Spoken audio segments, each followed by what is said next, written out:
welcome back to another video. In this video, I'm going to discuss double column cash book, that is called two column cash book. So I've taken question number 7 from NCERT book. Prepare double column cash book from the following information for September 2005.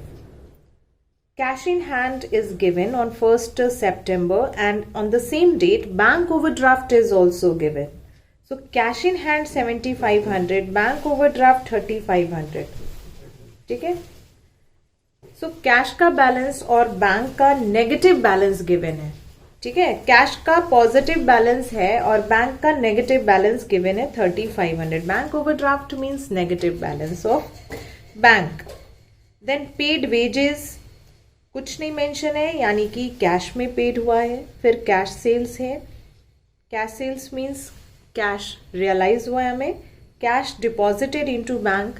सो जब cash bank में deposit करेंगे तो ये Contra entry भी होगा. Means दोनों side record होगा, debit side as well as credit side, क्योंकि कॉन्ट्रा एंट्री जो होता है वो दोनों साइड रिकॉर्ड होता है. और कॉन्ट्रा एंट्री होता है जब कैश बैंक में डिपॉजिट करें और जब कैश बैंक से विदड्रॉ करें. Goods purchase and paid by check.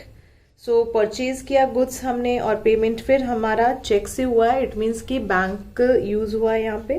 Paid rent, so it is a cash payment. Drew from bank for personal use. Bank से पैसे विड्रॉ किए हैं तो और पर्सनल यूज के लिए तो ड्रॉइंग होगा. और बैंक से विड्रॉ किया है तो बैंक अफेक्ट हुआ है. फिर यहाँ पे salary paid, it is a payment made in cash. तो ये हमारा क्वेश्चन है एनसीईआरटी का 7 नंबर. See the solution of question number 7. So in this we are preparing two column cash book. ठीक है, डबल कॉलम कैश बुक हम लोग बना रहे हैं. सो पहले फॉर्मेट देखो, डबल कॉलम कैश बुक कैसे बनाते हैं. डेट का कॉलम होगा, रिसिप्ट होगा और अमाउंट में यहाँ पे 2 कॉलम होगा, एक कैश का और एक बैंक का. सिमिलरली इधर भी डेट होगा, देन पेमेंट्स होंगे क्रेडिट साइड में. कैश और बैंक 2 अमाउंट की कॉलम होगी. ठीक है. यहाँ पे हम लोग कॉन्ट्रा एंट्री भी डिस्कस करेंगे. कॉन्ट्रा एंट्री क्या होता है? Contra entry means common entry होता है जो कि बोथ साइड्स रिकॉर्ड होता है, debit side as well as credit side. Suppose cash deposited into bank and cash withdraw from bank. जब कैश डिपॉजिट कर रहे हो बैंक में तो एंट्री क्या होगा? बैंक अकाउंट डेबिट होगा टू कैश अकाउंट. ठीक है. और जब कैश हम विड्रॉ करेंगे बैंक से तो just reverse entry will be passed. क्या होगा? Cash account debited to bank account. Right. तो ये दोनों जो एंट्री है जहां पे कि कैश और बैंक और कैश और बैंक आती है, इसी को हम क्या बोलेंगे? कॉन्ट्रा एंट्री बोलेंगे. और इसको दोनों साइड रिकॉर्ड करेंगे. राइट. जब भी कैश बैंक या बैंक कैश आएगा उसको हम क्या समझेंगे? Contra entry. और डबल कॉलम कैश बुक में उसको हम दोनों साइड रिकॉर्ड करेंगे. तो स्टार्ट करते हैं हम लोग क्वेश्चन. 1 सितंबर को ओपनिंग बैलेंस कैश का गिवन है 7500. ठीक है. तो उसको कैश कॉलम में हम रिकॉर्ड कर देंगे 7500. और बैंक का भी बैलेंस दिया है जिसको कि बैंक ओवरड्राफ्ट लिखा हुआ है. सो बैंक ओवरड्राफ्ट 1 सितंबर को गिवन है. Bank overdraft means negative balance of bank. तो उसको हम कहाँ रिकॉर्ड करेंगे? Credit side. ठीक है. डेबिट साइड में क्या होता है? रिसिप्ट्स होता है और क्रेडिट साइड में पेमेंट्स होते हैं. और जब बैलेंस हमारा नेगेटिव रहेगा तो हम किस साइड रिकॉर्ड करेंगे? Credit side. ठीक है. और पॉजिटिव बैलेंस है तो उसको हम डेबिट साइड रिकॉर्ड करेंगे. अगर बैंक का ये पॉजिटिव रहता है तो उसको यहाँ पे मैं इस कॉलम में यहाँ पे रिकॉर्ड करती. लेकिन बैंक ओवरड्राफ्ट है means extra amount withdrawn from the bank है तो वो नेगेटिव बैलेंस दिखा रहा है 3500 का. एंड स्टूडेंट्स यू नो कि बैंक ओवरड्राफ्ट कब होता है? बैंक ओवरड्राफ्ट करंट अकाउंट में ये फैसिलिटी हमें मिलती है कि हम एक्स्ट्रा अमाउंट विड्रॉ कर सकते हैं अपने बैंक से.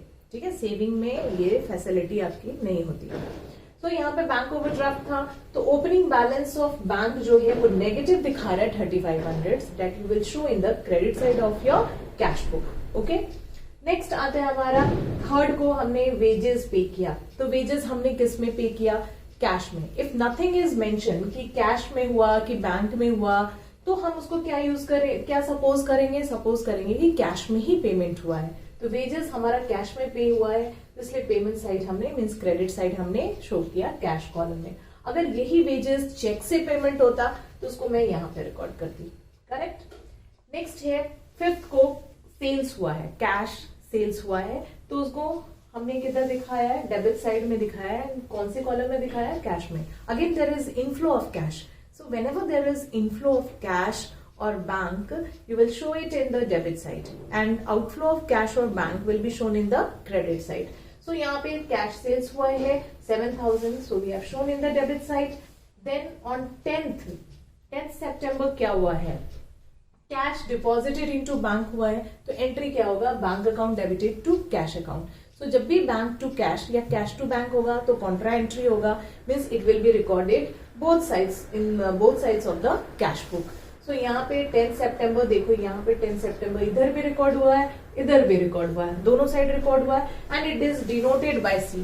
तो हम लोग यहाँ पे सी दिखा देंगे, मीन समझ जाएंगे आपकी दोनों साइड रिकॉर्ड हुआ है। देखो सी रिकॉर्ड होने से मेरे को पता लग गया ना कि ये कॉन्ट्रा एंट्री है।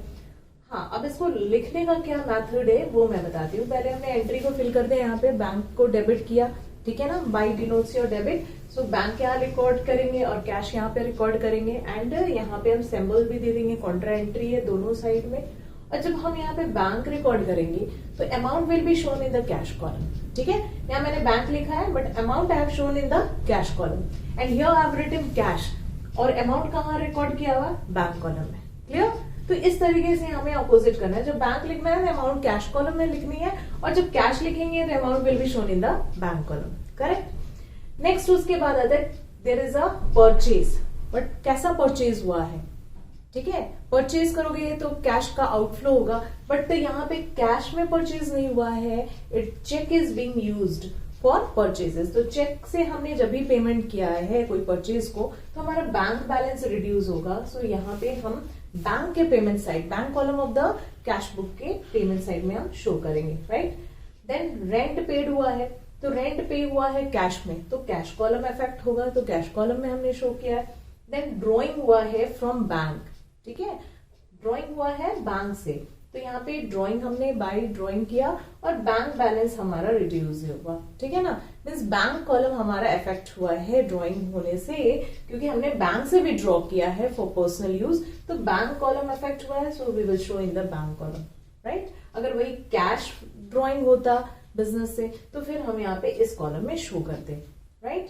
Then salary is being paid, salary pay हुआ है, not by cheque, by cash. तो जब भी सैलरी या कोई भी एक्सपेंसेस कैश में पे होगा, कैश अकाउंट हमारा इफेक्ट होगा, तो हम लोग कैश कॉलम में शो करेंगे। सो सैलरी हमने देखो यहाँ पे कैश कॉलम में शो किया, clear. So we have recorded in this way, we will record all the transactions in our cash book, either in the debit side. If it is a receipt, you will show in the debit side, and if it is a payment, we will show it in the payment side, that is in the credit side. And after that, we will total it. Total करके हम देखेंगे। तो हमने यहाँ पे cash का जब total किया तो कैश का total in the debit side is coming 14,500, और फिर हमने सिमिलरली क्रेडिट साइड भी हमने चेक किया, तो क्रेडिट साइड भी हमारा आ रहा है टोटल 6,700, राइट। तो 6,700 हमने 5,700 एंड 1,000 5,700 हमारा है। 5,700 को हमने डिडक्ट किया 14,500 में से, तो हमारा बैलेंस कितना आ गया, 8,800। ये कैश का क्लोजिंग बैलेंस आ गया। Now similarly we will add for the bank column also. So bank column जब हम ऐड करें ना, तो this side is less, our debit side is less, which side is more, credit side is more here. तो यहाँ पे credit ज्यादा है, ओके। तो 3,500 is the overdraft balance, then 2,000 हमारा पेमेंट हुआ था बैंक में, फिर ये 400, so total is coming 5,900, right. So payment side मतलब कि क्रेडिट साइड, जब पेमेंट हमारा ज्यादा हो गया है और रिसिप्ट हमारा कम हुआ है, तो it again shows overdraft balance. पर किसका ओवरड्राफ्ट दिख रहा है, बैंक का ओवरड्राफ्ट दिख रहा है। So in the credit side it is coming 5,900, and in the debit side it is coming only 4,000. So 5,900 में से 4,000 हमने डिडक्ट किया, so balance come as 1,900, ठीक है ना। बैलेंस कितना आया, the result is 1,900, okay. So 1,900 is the overdraft. Again अगर हमारा डेबिट साइड में अगर बैलेंस आता है, यानी कि नेगेटिव बैलेंस है बैंक का, तो फिर ये हमारा क्लोजिंग बैलेंस किसका हो गया, बैंक का, बैंक कॉलम का, और ये क्या दिखा रहा है, माइनस दिखा रहा है, okay, because here payment exceeds the receipt side, ठीक है।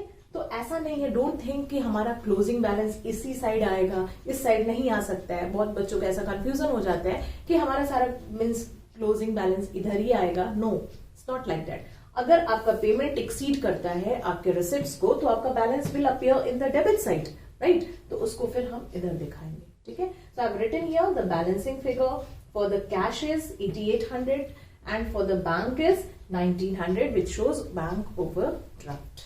In this way you will solve 2-column cash book. तो 2-column cash book के लिए ये हमें याद रखना होगा स्टूडेंट्स कि यहाँ पे हम 2 कॉलम ड्रॉ करते हैं अमाउंट का, एक कैश का और एक बैंक का, बोथ साइड्स, ओके?